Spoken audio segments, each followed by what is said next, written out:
History doesn't go in a straight line. It's more like a web than a series of single events that happen at points A, B, C, and so on. Think about World War II. Historians have been trying for a long time to find out how much the United States knew about what was going on in Nazi Germany.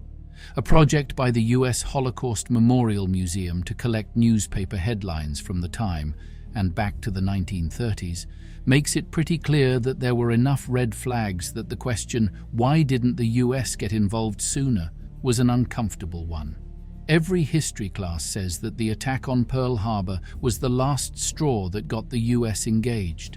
But Hitler and Nazi Germany declared war on the US before the US government could do the same. Hitler's play happened 4 days after the attack on American land. According to the Wall Street Journal, people at the time had a very low opinion of what the US could do because it was still recovering from the Great Depression. It's not clear why Hitler thought it would be a good idea to wake up the America that was sleeping. But let's move on. People don't really praise him for being able to think ahead and make plans. But there must have been some plans for a Nazi win, right? What did Hitler really want to do with the United States if he won? That's also hard to understand. How much of a plan was there? Of Hitler's hard-line march across Europe and his desire to rebuild under the flag of the Third Reich are well known from history. However, what about across the ocean? A historian named James P. Duffy, who wrote Target America, Hitler's plan to attack the United States, says that's not quite clear. He says that historians have long argued about how much Hitler really desired. Duffy says that Hitler's plan to rule the world is the most likely answer. He uses a letter from 1927 from Rudolf Hess to the Nazi Walter Huel in London as proof. In it, Hess wrote about Hitler's teachings. World peace will be realizable only when one power, the racially best power, has attained complete and uncontested supremacy. That power can then provide a sort of world police, which seems to prove that plans were made for a global Nazi police force to take over even America. Hitler was very interested in the United States. The national interest says that the Nazis' attempt to build a bomber that could cross the Atlantic was a stupid waste of time and money. However, the idea behind making the America bomber was that the US was on a list of countries that no one wants to be on. Duffy says that was only a small part of it. In 1941, the Nazi government began making plans for the world after the war. In the first place, that meant a huge navy with 250 battleships and 150 destroyers to support the hundreds of subs. Hitler officially told Life that the US had nothing to worry about. John Cudahy, a correspondent for Life magazine and a former Belgian minister, went to Germany in the spring of 1941 to write about what was going on there. After having a conversation with Adolf Hitler, Cudahy was told that convoys, like the ones the US was sending to Britain, meant war. Cudahy got right to the point and asked Hitler what he planned to do with the United States. He said that people were scared and that most Americans wanted to go to war with Nazi Germany because they thought that after Europe fell they would too. Hitler, who was talking through a translation, said that would never work. He laughed at that and wouldn't take me seriously, Cudahy wrote. He said that the thought of an invasion of the Western Hemisphere was about as crazy as an invasion of the moon. He had too high an opinion of the intelligence and good sense of Americans, Cudahy wrote. Hitler also said that he couldn't believe Americans thought that. Why did they do that? Things just didn't work out in the end. The Nazis couldn't get into the US because they would have to send millions of troops all the way across the Atlantic. This meant that America had nothing to worry about. Hitler said that, but he wasn't very good at rational thought or thinking. The US worried about a Nazi victory, crushing the global economy. John Cudahy of Life magazine talked to Adolf Hitler in 1941 and asked him about another worry Americans had about a Nazi win. While the Nazis didn't take over North America like they did Europe, It was still possible that they would control the world economy so much that it would destroy everyone else. Why? Cudahy explained nicely that a lower standard of living for workers in Germany and disciplinary methods imposed on German labor would make Germany's output and profits through the roof under the Nazi regime, and no one else would be able to compete. Hitler told the US that they didn't need to worry about that either, because he planned to make life and work better for the average German once the war was over, and he also had a simple idea for how international trade should work after the war, trading goods for goods. He used the agricultural states of the Balkans as an example of dealing for Germany's industrial and commercial goods. It wouldn't be worth America's time to try to ship all of their goods to Europe, he said. Even better, he said, we shall settle relations with our neighbors in such a way that all will enjoy peace and prosperity. This says it all about how much faith should be put in what he said. For Hitler, the US was an inconsequential part of why we. Before we talk about what Hitler might have planned for the US, we should talk about why he might want that part of the world to burn, at least in the long term. Gerhard L. Weinberg, a retired professor of history at the University of North Carolina, told the History News Network that Hitler had been writing about attacking the United States since the 1920s. He wanted Germany to rule the world and all that, but he also thought it was his moral duty to fix a thought-to-be wrong, which changed how he felt about war with the United States. It all came back to the stab-in-the-back story, which, according to the US Holocaust Memorial Museum, was the idea that the Germans lost World War I not on the battlefield, but because of spying, sabotage, and other sneaky actions taken at home. Of course, all of that was said to have been led by people who would later be against the Nazi government, like Jews, liberals, and communists.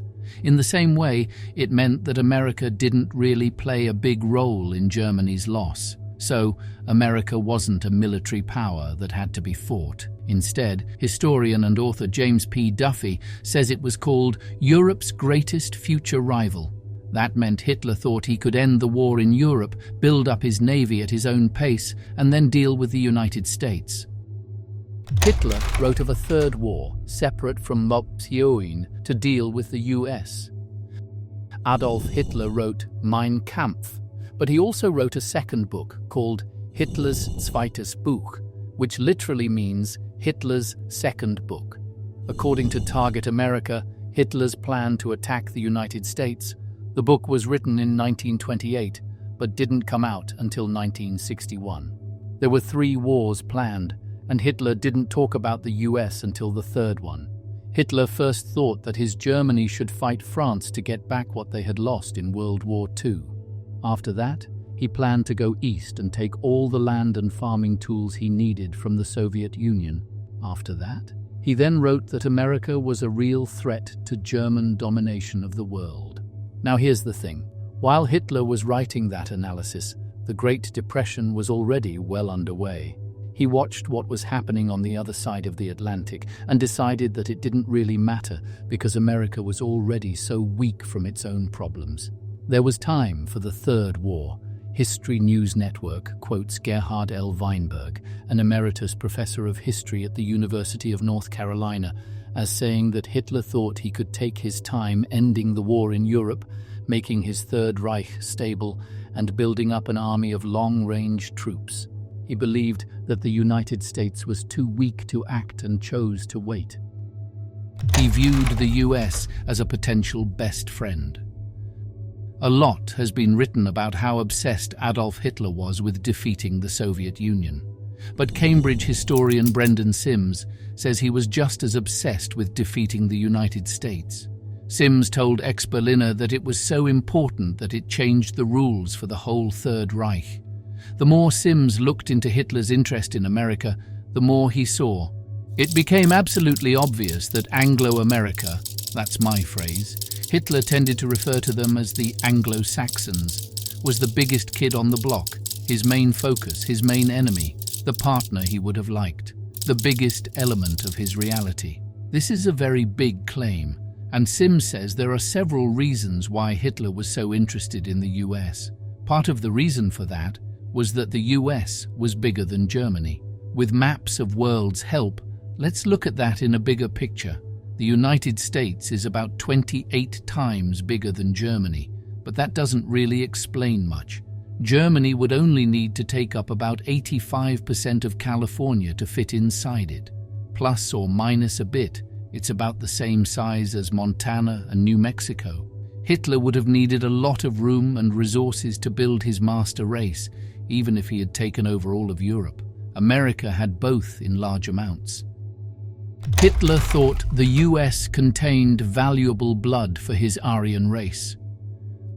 Adolf Hitler was in the middle of the Second Battle of the Marne during World War I. According to Cambridge historian Brendan Sims, he met 2 American soldiers there who left a huge impact on him. They were tall, had blonde hair, and blue eyes. Sense a pattern?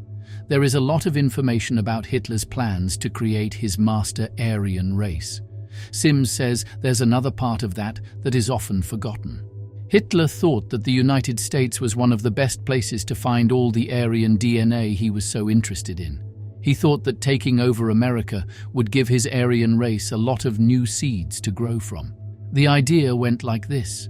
Over many hundreds of years, people from Europe had come to the United States and added to the population. Also, these newcomers weren't just any people. They were the smartest, strongest, bravest, and toughest. They left Europe, which was packed, sick, and hungry, and went west to live in the United States. They did well there because it was wide open and had resources that only America could provide. And laws in the United States helped him believe that their blood was even more pure. Laws limited or banned immigration from some parts of Europe, like the Slavic countries, and they also made it illegal to marry someone of a different race. To put it another way, he thought the US was a great place to get genetic material. Hitler tapped Henry Ford for great things. People often praise Henry Ford as the founder of the American car industry. But here's the thing, he was a terrible person, even though he was brilliant at business and manufacturing. Ford was a horrible anti-Semite. According to PBS, he was often quoted as saying that all the problems in the world were caused by Jews or to the Jewish capitalists. If that sounds like something that would make Hitler sing, "You've got a friend in me," it was Ford. It was even worse, says Bradley W. Hart, author of Hitler's American Friends, via The History Reader. Ford said hateful things about Jews a long time before most Americans knew about things like the concentration camps, and Hitler heard what he had to say. According to study from The Nation, Ford made a lot of money by making cars for the Third Reich, even after the United States officially declared war on Germany. Back then, the US Treasury Department had a report that said they knew about it. It was summed up by this sentence: "There would seem to be at least a tacit acceptance by Ford's son, Mr. Edsel Ford of the Reliance, on the known neutrality of the Ford family as a basis of receiving favors from the German Reich." Hart also says that Hitler saw Ford as a way to get into America, and he found records that showed Hitler had hired Heinrich Ford to become the leader of the growing fascist movement in America. Hitler had little use for the American Nazis of the time. Most of the time, World War II is seen as an Allies versus Axis war, but it wasn't that simple. The National WW2 Museum says that there was a group of Nazis in the US that was not only alive and well, but also having rallies in places like Madison Square Garden. The 1936 founding of the German-American Bund was based on the idea that it should support all the Nazi ideas and racism that came with being a Nazi. In 1939, that event at Madison Square Garden drew about 22,000 loyal fans. It was led by Fritz Kuhn, a German soldier of World War I. The House Committee on Un-American Activities looked into the Bund. They were not found to be a threat to national security. But there is an interesting side point. People who didn't like the Bund said that Kuhn worked directly for Hitler and that Hitler was meddling in US matters. It makes sense that Hitler would be excited to find a Nazi party ready and waiting for him. But Traces says that not only was that not true, Hitler actually spoke out against the party. Why? The Nazis believed that the Bund was spreading false information about them. A book recovered from Hitler's personal library hints at a terrifying possibility. Although camps with names like Dachau and Auschwitz are well known, they only made up a small part of the facilities the Nazis built to jail, torture, and kill people they didn't like. This is a very scary fact. The US Holocaust Memorial Museum says that during the Third Reich, there were more than 44,000 camps with different goals, but all of them were used to hold and torture people. Would those camps have been set up in the United States? The CBC says that it's likely. There was a book that was taken from Hitler's personal library that was bought by the Library and Archives Canada in 2019. It was named Statistik Presse UNF, Organisationen des Judentums in den Vereinigten Staaten und Kanada, which means Statistics, Press, and Organizations of Jewry in the United States and Canada. There is a lot of information in this 137-page book about the Jewish people living in North America. Michael Kent, the curator of the LAC, said, "This information would have been the building blocks to rolling out the final solution in Canada." The book, which was written by Nazi linguist Heinz Kloss, listed Jewish groups and talked about the racial and linguistic backgrounds of people living in cities.